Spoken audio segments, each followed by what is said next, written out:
Omni bus Sundaravalli வந்து omni பஸ்ஸை தாண்டி அவங்களுக்கு ஒண்ணுமே பேச தெரியாது. அவ்வளவுதான் அவங்களுக்கு அறிவு. அவங்களோட அறிவு வந்து ஆம்னி பஸ்க்குள்ள முடிஞ்சு போயிடும். கம்யூனிஸ்ட் சொல்லி பெரியாரின் பேத்தி நாங்க கொள்கையை பிடிக்கிறோம் அப்படின்னு சொல்லி எல்லாம் பேசிட்டு அந்த அம்மா போற ஒரு கேவலமான ஒரு பெண்மணியை நான் பார்த்தது கூட கிடையாது. நாம யாருமே பார்த்திருக்க மாட்டோம் தமிழகத்துல. அப்படி ஒரு கேடுகட்ட பெண் அவங்க. எவ்வளவு ஒரு கேவலமான அரசு பாருங்க தமிழக அரசு. இப்ப நடக்கிற திமுக அரசு ஆட்சி எவ்வளவு கேடுகட்ட ஆட்சியா இருக்கிறது. கக்கூஸ்ல ஆரம்பிச்சு போடுற ப்ளீச்சிங் பவுடர்ல இருந்து எல்லாத்தையும் ஊழல் நடக்கக்கூடிய ஒரு விஞ்ஞான ஊழல் துறை என்ன அப்படின்னா திமுக அரசு நடக்கக்கூடிய அரசு தான். எவ்வளவு ஒரு கேடுகட்ட கேவலமான அரசு. ப்ளீச்சிங் பவுடர் போடுறதுக்கு கூட வக்கு இல்லாம போயிருச்சு இந்த திமுக அரசுக்கு. அதுல மோசடி பண்றாங்க. கேட்டா மேயர் எகத்தாளமா என்ன சொல்றாங்க? பான்ஸ் பவுடர் தான் அம்மா மேயர் பிரியா போடுறாங்க. ஆனா ரோட்டுக்கு என்ன போடுறாங்க? சுண்ணாம்பை போடுறாங்க. 200 ரூபாய் கொத்தடிமையாக அரை போதையிலே சில பேரை வச்சிருக்காங்க. அவங்க வந்து 200 ரூபாய்க்கு எவ்வளவு வேணாலும் கூவாண்டா அப்படின்ற மாதிரி கூவுற கூட்டமா தான் அதை நான் பாக்குறேன். பள்ளி கல்வித்துறை அமைச்சர் அன்பில் மகேஷ் பொய்யாமொழி என்ன சொல்றாருன்னா, தேர்வுன்ற ஒன்னே வேணாம், பிள்ளைங்களுக்கு கல்வியில வந்து அடிப்படை அறிவே வேணாம், அடுத்தடுத்த பாடம் தூக்கி போட்டுட்டே போவோம். 1ஆம் கிளாஸ் முடிச்சா 2 முடிச்சா 3. ஆனா என்ன தெரியுதோ தெரியலையோ, படிக்க தெரியுமோ வாசிக்க தெரியுமோ அதெல்லாம் எங்களுக்கு தேவையில்லை. தமிழ்நாட்டுல என்ன செய்வாங்க? பள்ளி கல்வித்துறை அதிகபட்சமா போதை கலாச்சாரம் உருவாயிருச்சு. அதுக்கு காரணம் என்ன? தமிழக அரசோட நல்லதொரு முன்னேற்பாடு இல்லாததுதான். இது அன்பில் மகேஷ் பொய்யாமொழி வந்து தவறா திசை திருப்புறாரு. அவரோட இயலாமை பள்ளி கல்வித்துறையை நல்ல சிறப்பா கொண்டு போக முடியாத ஒரு இயலாமையை வந்து அவர் தடுக்கிறதுக்கு, மக்களை திசை திருப்புறதுக்கான ஒரு முன்னேற்பாடை நான் பாக்குறேன்.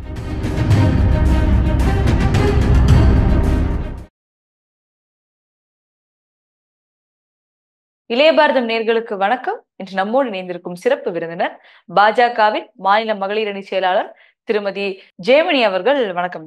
வணக்கம். காஷ்மீர் பஹல்காம்ல நடந்த அந்த பயங்கரவாத சம்பவத்தை நீங்க பாத்திருப்பீங்க.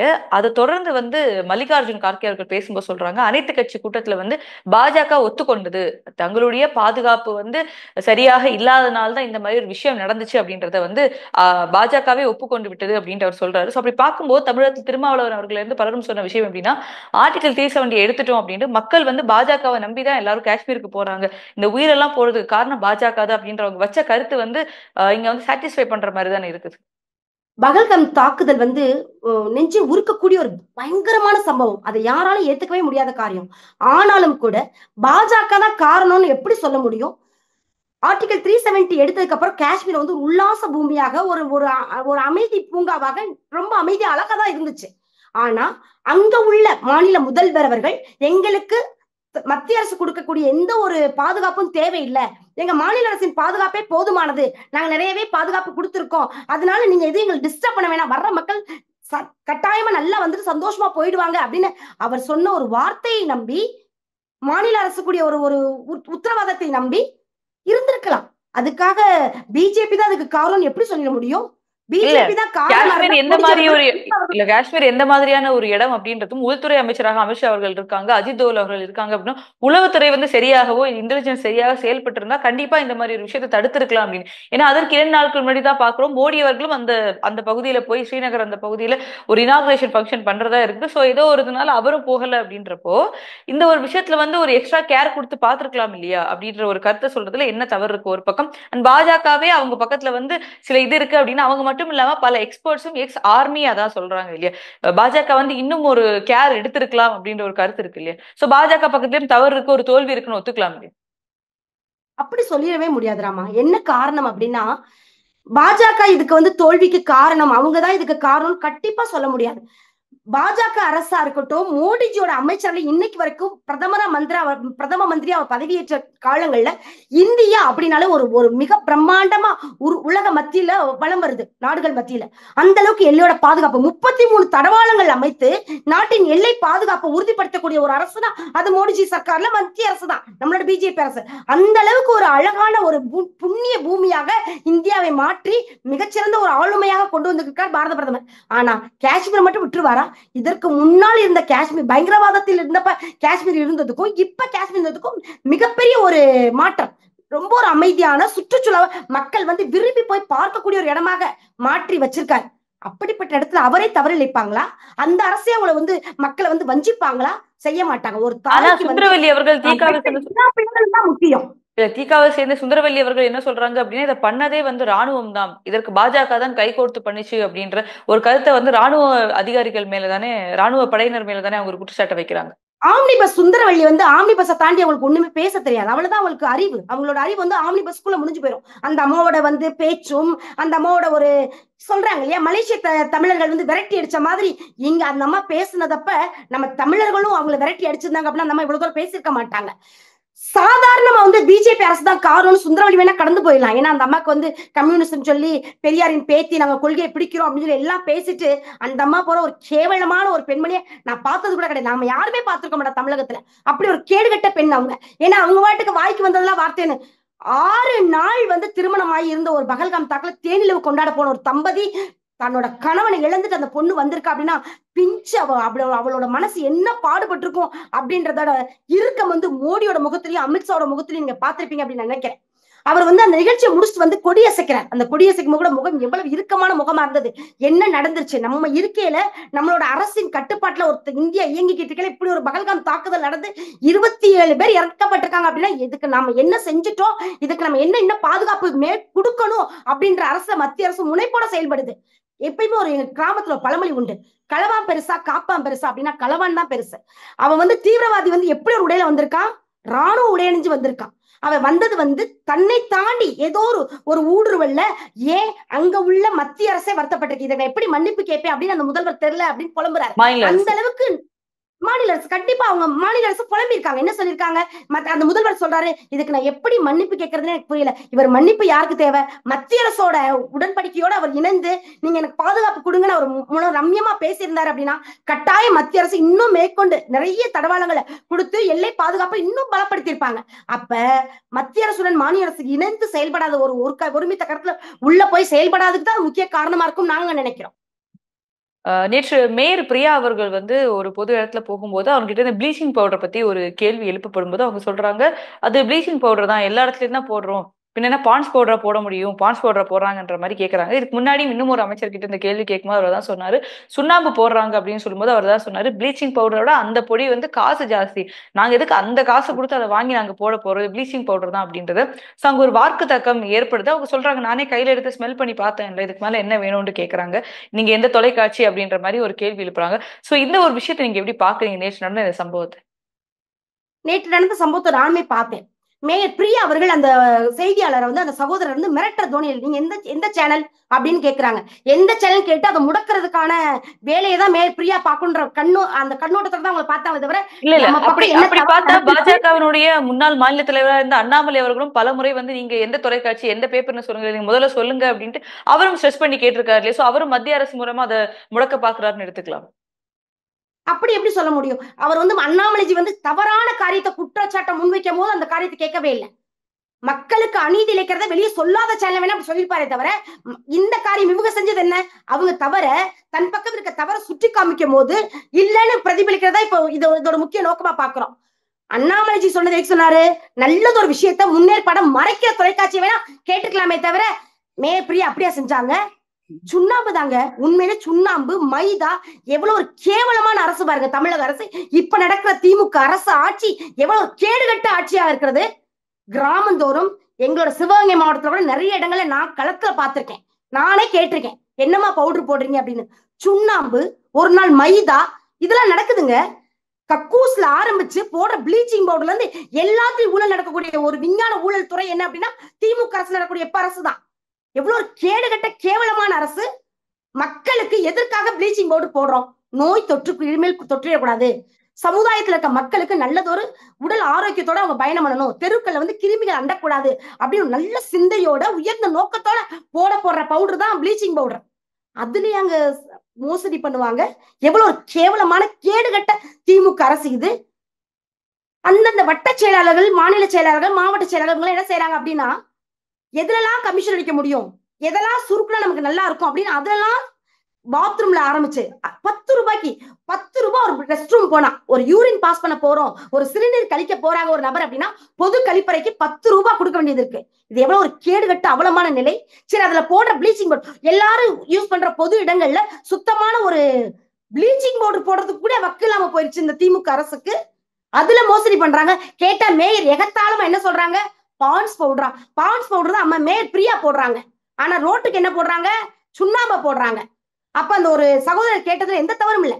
நம்ம ஜனநாயக நாட்டுல யாரா இருந்தாலும் தவற தட்டி கேட்கறது தான் இருக்கும். ஒரு திமுக அரசு கண்ணுக்கு முன்னாடி ஒரு ரோட்ல வந்து ப்ளீச்சிங் பவுடர் போடுறாங்க அப்படின்னும் போது, போடல அதுக்கு பதிலா சுண்ணாம்ப போடுறாங்க அப்படின்னும் போது கேட்காம எந்த மனிதர் எப்படி கடந்து போக முடியும்? கேட்கக்கூடிய ஆண்கள் இல்ல பெண்கள் மேயர் பிரியா அவர்கள் வந்து அதை கையில எடுக்கிறாங்க, அவங்க வந்து ஸ்மெல் பண்ணி பாக்குறாங்க, இல்ல அது ப்ளீச்சிங் பவுடருடைய ஸ்மெல் தான் அதுல வருது அப்படின்னு சொல்றாங்க இல்லையா? அவங்க அந்த கேள்வியை எதிர்நோக்கி அதுக்கு பதில் சொல்லிட்டு தானே அவங்க போறாங்க. கடவுள் கொடுத்த நாசில வந்து உங்களுக்கு ஒரு ஸ்மெல் எனக்கு ஒரு ஸ்மெல் கடவுள் கொடுக்கவே கிடையாது. எல்லாருக்கும் ஒரே மாதிரிதாங்க இருக்கும். அப்ப அத்தனை பத்திரிகையாளர் வந்து நின்று சும்மா ஒரு பிரியாட்ட போய் பொய் சொல்லிட முடியாது இல்லையா?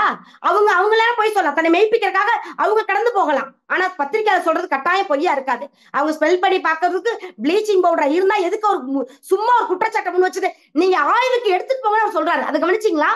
பேப்பர்ல எடுத்து ஆய்வுக்கு எடுத்துட்டு போங்க, இது ஆய்வுல கொடுங்க, இது ப்ளீச்சிங் பவுடர் இருந்தா எந்த தண்டனை வேணாலும் ஏத்துக்கிறேன் அப்படின்னு அந்த சகோதரர் சொல்றாரு. இது நியாயமானது தானே?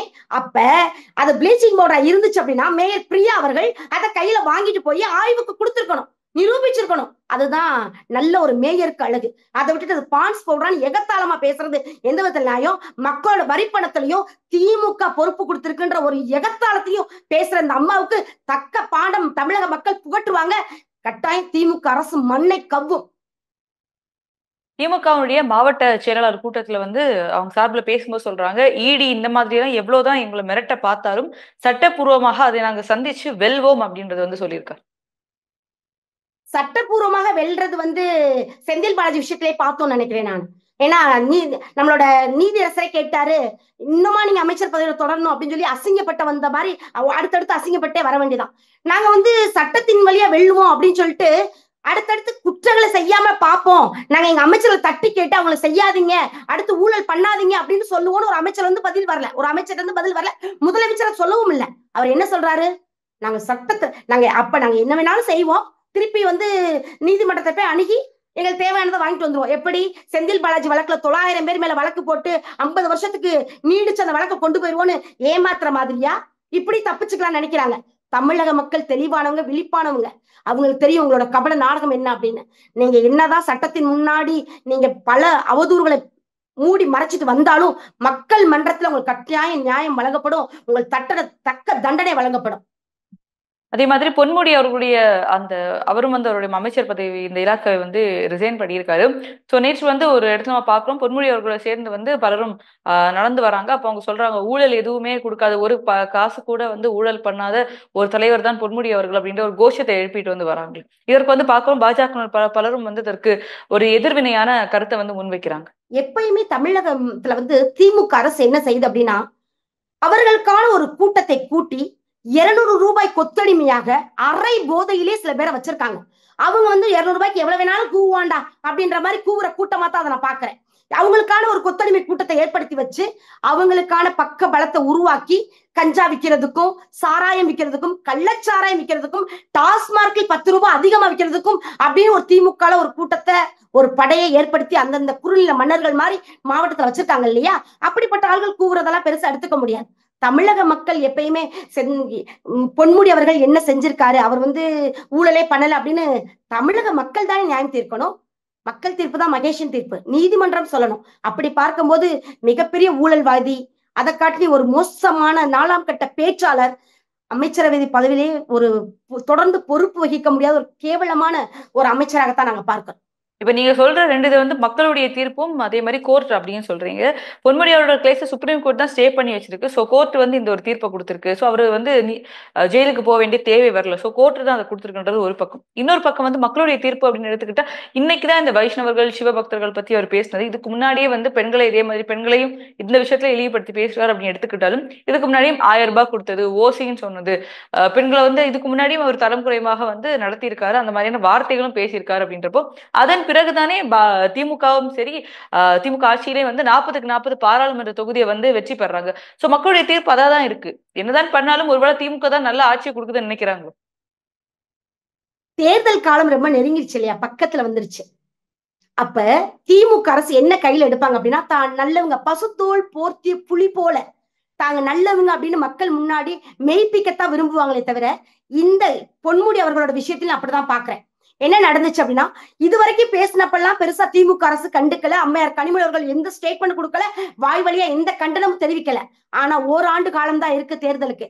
அப்ப தேர்தல மக்களை சந்திக்கும் போது யாரெல்லாம் தன் பக்கம் தவறான வார்த்தைகளை பிரகடனப்படுத்துறாங்களோ, யாரெல்லாம் தேவையற்ற செயல்களை செய்யறாங்களோ அவங்க எல்லாம் கண்டிச்சு தன்னோட வாய்ப்பரப்ப சொன்னா மட்டும்தான் மக்கள் கிட்ட நல்ல ஒரு பேரை திமுக அரசு எடுக்க முடியும். பள்ளிக்கல்வித்துறை அமைச்சர் அன்பில் மகேஷ் அவர்கள் ஒரு கருத்தை சொல்லியிருக்காரு.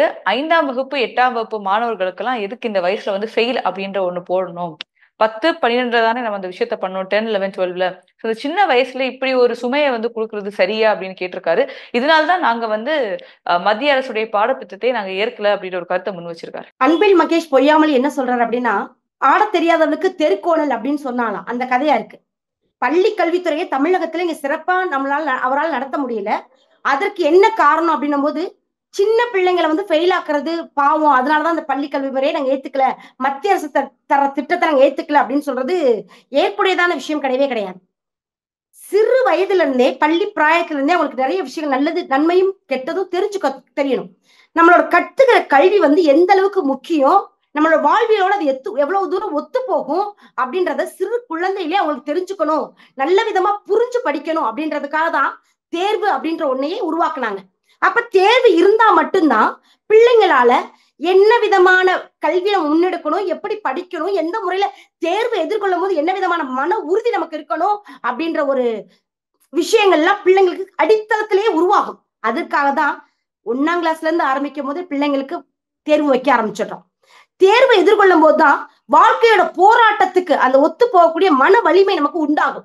ஒரு தேர்வை கையாளும் போதுதான் பிள்ளைங்க எப்படி வாழ்வியல் முறையை கையாள முடியும், வெற்றியும் தோல்வியும் எப்படி நம்ம சந்திக்கிறோம் அப்படின்ற மனோபாவம் உருவாகும் அப்படின்றதுக்காக தான் அந்த தேர்வுன்ற ஒன்னே நடத்துறோம். அப்ப பள்ளி கல்வித்துறை அமைச்சர் அன்பில் மகேஷ் பொய்யாமொழி என்ன சொல்றாரு அப்படின்னா, தேர்வுன்ற ஒன்னே வேணாம், பிள்ளைங்களுக்கு கல்வியில வந்து அடிப்படை அறிவே வேணாம், அடுத்தடுத்த பாடம் தூக்கி போட்டுட்டே போவோம். 1ஆம் கிளாஸ் முடிச்சாச்சா 2 முடிச்சா 3, ஆனா என்ன தெரியுதோ தெரியலையோ, படிக்க தெரியுமோ வாசிக்க தெரியுமோ அதெல்லாம் எங்களுக்கு தேவையில்லை. ஆனா இப்ப தமிழகத்துல அவர் சொல்றது உண்மைதானே, இப்ப தமிழகத்துல 10வது படிக்கக்கூடிய பிள்ளைங்களை கூப்பிட்டு நம்ம தேசிய கீதத்தை பாடுங்க அப்படின்னா பிள்ளை இல்லாம பாட தெரியுமா, பாட தெரியாது, சொல்லித்தரல. தமிழக அரசு எந்த விதமான முன்னேற்பாடும் செய்து நல்லதொரு கல்விய தமிழகத்திற்கு கொடுக்கவே இல்லை. அப்ப இவர் என்ன செய்வாரு, நல்ல கல்வியை கொடுக்கணும்னு சொல்ற மத்திய அரசை எதிர்க்கத்தானே செய்வாங்க. இவங்க எப்படி நல்லதொரு கல்வியை பிள்ளைங்களுக்கு கொடுத்து நல்லதொரு சமுதாயத்தை உருவாக்காங்க. தமிழ்நாட்டுல என்ன செய்வாங்க, பள்ளி கல்வித்துறை அதிகபட்சமா போதை கலாச்சாரம் உருவாயிருச்சு. அதுக்கு காரணம் என்ன, தமிழக அரசோட நல்லதொரு முன்னேற்பாடு இல்லாததுதான், ஒரு கண்டிப்பு இல்லாதது.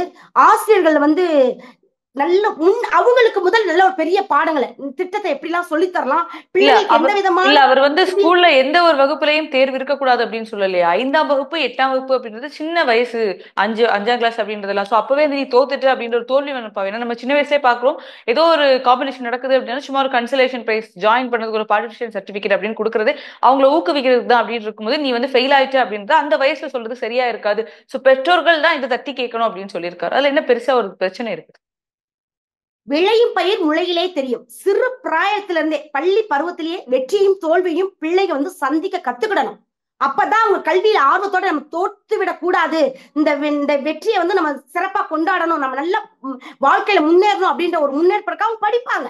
படிச்சாதான் வாழ்வு புரியும், வாழ்வியல் முறை புரியும், பிள்ளைங்களுக்கு கல்வி மேல ஒரு பற்று வரும், அந்த அதீதமான அன்பு வரும். அப்ப அப்படி தேர்வுன்னு ஒண்ணு இருந்தா தானே பிள்ளைங்க படிப்பாங்க, படிச்சாத்தானே பிள்ளைங்க வாழ்க்கையில முன்னுக்கு வருவாங்க. பெற்றோர்கள் யாருமே இதை ஆதரிக்கல. எப்படி சொல்லுவாங்க, 56 லட்சம் குழந்தைகள் சிபிஎஸ்இ ஸ்கூல்லையும் மெட்ரிக்லையும் படிக்கிறாங்க, தனியார் பள்ளிகள்ல. அந்த பேரண்ட்ஸ் எல்லாருமே சொல்றாங்க, கட்டாயம் எங்க பிள்ளைங்க நிறைய படிக்கணும், தமிழக அரசு தரக்கூடிய கல்வி முறையை காட்டிலும் இன்றும் நிறைய தெரிஞ்சுக்கணும், இன்னும் நிறைய பாடத்திட்டங்கள் புரிஞ்சுக்கணும் அப்படின்றக்காதான் பேரண்ட்ஸ் வந்து பணம் கட்டியே படிக்க வைக்கிறோம். அப்படி இருக்கும் போது எப்படி வேணான்னு சொல்லுவோம். கட்டாயம் ஒவ்வொரு தாய்மார்களும் தகப்பன்மார்களும் என்ன சொல்றாங்க, என் பிள்ளை எல்லாமே தெரிஞ்ச பிள்ளைய வளரணும் அப்படின்றதுக்காக தான் பிரைவேட் ஸ்கூல்ஸே நிறைய பெருத்து இருக்கு. அதிகமான மக்கள் வந்து சேர்க்கக்கூடிய பள்ளிகள் என்ன அப்படின்னா தனியார் பள்ளிகளா இருக்கு. காரணம் என்ன, வெற்றியும் தோல்வியும் பிள்ளைங்க எதிர்கொள்ளக்கூடிய மன வலிமையோட நிறைய படிக்கணும், நிறைய விஷயங்களை தெரிஞ்சுக்கணும், நம்ம பிள்ளைங்க சமுதாயத்துக்கு முன்னோடியா விளங்கணும் அப்படின்றக்காக பேரண்ட்ஸ் படிக்க வைக்கிறோம். இது அன்பில் மகேஷ் பொய்யாமொழி வந்து தவறா திசை திருப்புறாரு. அவரோட இயலாமை பள்ளி கல்வித்துறையை நல்ல சிறப்பா கொண்டு போக முடியாத ஒரு இயலாமையை வந்து அவர் தடுக்கிறதுக்கு, மக்களை திசை திருப்புறதுக்கான ஒரு முன்னேற்பாடை தான் நான் பாக்குறேன். எங்களோட இணைந்து பல்வேறு கருத்துக்களை பயந்தமைக்கு ரொம்ப நன்றி.